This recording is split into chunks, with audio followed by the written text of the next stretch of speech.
मैं सबसे पहले आभार प्रकट करूंगा भारत की ओर से, सरकार की ओर से श्री यजुवेंद्र महाजन जी को। उन्होंने हिम्मत दिखाई अपने जिंदगी में इसको मिशन बनाने के लिए। राष्ट्रीय शिक्षा नीति 2020 में कुछ शब्दों को बार बार उल्लेख किया गया है। Accessible education, inclusive education. मित्रों, सारे शब्दों की आज प्रतिरूप दर्शन मनोबल दीपस्तंभ ने हमको करवाया। मैं इसलिए आपको धन्यवाद देता हूँ।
फिर बाद में समझ में आया कि ये हॉस्टल भी चलाते होंगे शायद, या एक हायर एजुकेशन इंस्टीट्यूशन चलाते हैं। धीरे धीरे कुछ समय बातचीत करके ये ध्यान में आया, ये कोई एक ही इंस्टीट्यूशन नहीं चलाते हैं, ये एक महासागर ही अपने आप में है।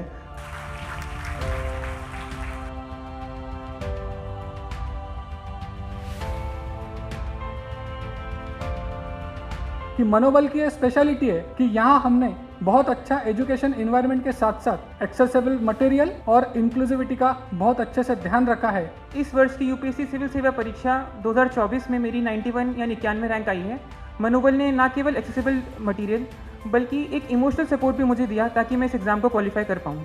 हमारे सभी के जीवन में निराशा के क्षण बहुत आते हैं, तो निराशा आने के बाद अगर क्या करना चाहिए तो आप एक काम कीजिए, आप जलगांव का टिकट लीजिए और मनोबल में 1-2 दिन रह के आइए। ये बहुत बड़े उपचार की विधि है जहां आप अपनी जिंदगी का मकसद और इंस्पिरेशन पाओगे।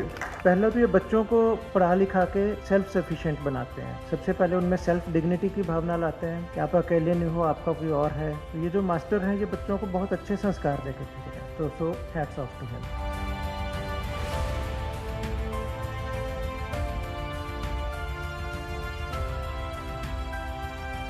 हमारे देश में यजुर्वेद जैसे लोग काम करते हैं, तभी हमारा ये मेरा भारत ये पूरे में विश्व गुरु बनने का सपना रखता है। अभी ये संस्था दिल्ली तक पहुंच गई है और दिल्ली हमारे देश की राजधानी है और मुझे पूरा विश्वास है जब दीप स्तंभ आज दिल्ली में आ चुका है, आगे बढ़ के इसका काम और अन्य राज्यों में भी बढ़ेगा। और आप सबके प्रयास से, आप सबके आशीर्वाद से हम हमारे उज्जवल भविष्य के लिए, हमारे आने वाली पीढ़ी के लिए हम सब मिलके काम करेंगे। यही मैं शुभकामनाएं देती हूँ।